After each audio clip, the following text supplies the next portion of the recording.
بعض اوقات یہ ہوتا ہے کہ بھائی خود بھی تو سوال کر سکتے ہیں، ہاں ان سے کیوں خود بھی جا کے ہم کسی سے کہتے ہیں، خواہ وہ زندہ ہے یا دنیا سے جا چکا ہے، ہم اس سے جا کے کہتے ہیں، ہم خود ہی دعا کر سکتے ہیں۔ اللہ تعالیٰ نے فرمایا اجیب دعوت الداعی اذا دعان، جی کہ میں پکارنے والے کی پکار کا جواب دیتا ہوں جب وہ مجھے پکارے۔ یا فرمایا کہ مجھ سے ادعونی استجب لکم، مجھ سے دعا کرو، تم دعا کرو، ادعونی تم مجھ سے دعا کرو، میں تمہاری دعا قبول کروں گا۔ صحیح۔ تو جب اللہ تعالیٰ نے یہ فرمایا ہے، اب اس کے باوجود ادھر ادھر جانے کی کیا ضرورت ہے؟ اس کا جواب یہ ہے کہ دیکھیں صحابہ کرام نبی پاک علیہ الصلوۃ والسلام کی بارگاہ میں آتے بھی تھے، دعا کرواتے بھی تھے۔ صحیح، یہ دعا آیتیں کہ انہوں نے نہیں پڑھی تھی، یہ تو انہوں نے بھی پڑھی ہوئی تھی۔ بالکل نبی پاک علیہ الصلوۃ والسلام سے آ کے عرض کرتے تھے کہ یا رسول اللہ دعا کیجئے۔ اب وہ کبھی کھانا کم ہو گیا تو دعا کے لیے آ گئے، کبھی پانی کم ہو گیا تو دعا کے لیے آ گئے، کبھی کوئی اور مسئلہ پیش آ گیا تو دعا کے لیے آ گئے۔ تو وہ بھی تو یہ کر سکتے تھے کہ ان آیتوں کی وجہ سے وہ خود ہی دعا کرتے، اور یہ نبی پاک علیہ الصلوۃ والسلام ان کو فرما دیتے کہ بھئی آیتیں تو یہ ہیں، تم دعا کرو تو تم ہی جا کے دعا کرو۔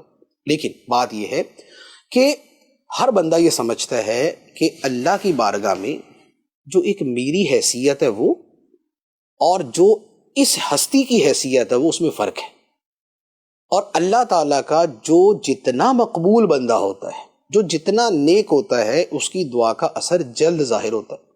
صحیح، ٹھیک ہے، صحابہ کرام نے اپنے عمل سے بتا دیا۔ ایک دوسرے نمبر پہ بخاری شریف کی حدیث مبارک ہے، اللہ تعالیٰ کے جو اولیاء ہیں، جو ولی اور دوست ہیں، جی ان کے بارے میں بخاری شریف کی حدیث ہے، حدیث قدسی ہے، یعنی اللہ تعالیٰ نے فرمایا کہ جو بندہ نوافل پڑھ پڑھ کے میرا ولی بن جائے، میرا محبوب بن جائے، جو نوافل پڑھ کے پہلے فرائض پڑھے پھر نوافل پڑھ کے میرا محبوب بن جائے۔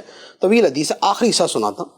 فرمایا لَإِن سَأَلَنِي لَأُعْطِيَنَّهُ وَلَئِنِ اسْتَعَاذَنِي لَأُعِيذَنَّهُ، سبحان اللہ، اگر میرا وہ محبوب بندہ میرا ولی مجھ سے سوال کرے گا تو میں اسے ضرور عطا کروں گا، سبحان اللہ، اور اگر وہ مجھ سے پناہ مانگے گا تو میں اسے ضرور پناہ دوں گا۔